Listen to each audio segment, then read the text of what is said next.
Hello bandits. It's been nearly 2 years now since Thrustmaster released the first and, at the time, the only hands-on throttle and stick for the Xbox One. I was lucky enough to receive this model just here for review, and our Pixel Bandits unboxing has been available ever since. We have upgraded our equipment since then. We've also upgraded the lighting, and much has happened in the gaming world, and I thought it would be a good idea to have a quick look back at the T.Flight HOTAS One just one more time.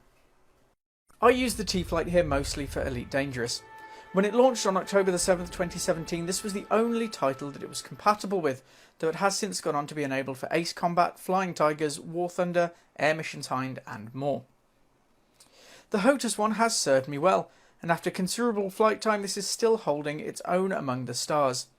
There has been the expected niggling issues with drift on the stick, however this is easily combated in-game with some very minor adjustments, and is still holding steady as a rock.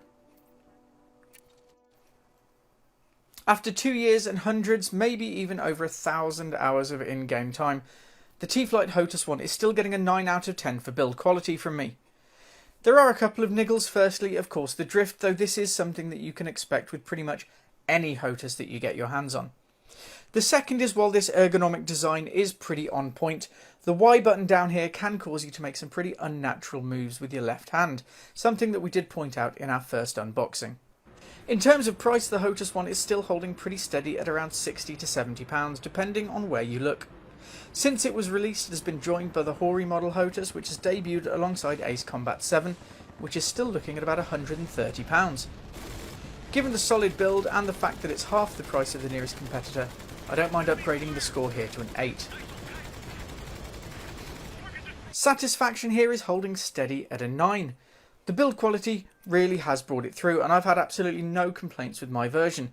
It doesn't even squeak as you move it, there's zero wobble in there, and as you can see on the screen behind me, everything is working just as expected.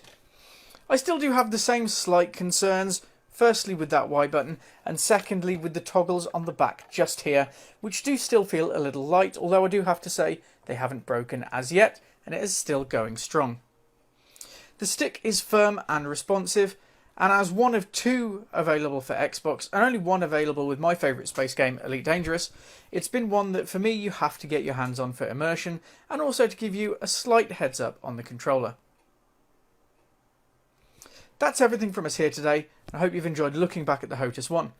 If you haven't bought one yet and you're thinking about it, feel free to get any questions in the comments below, and I'm more than happy to give you a hand.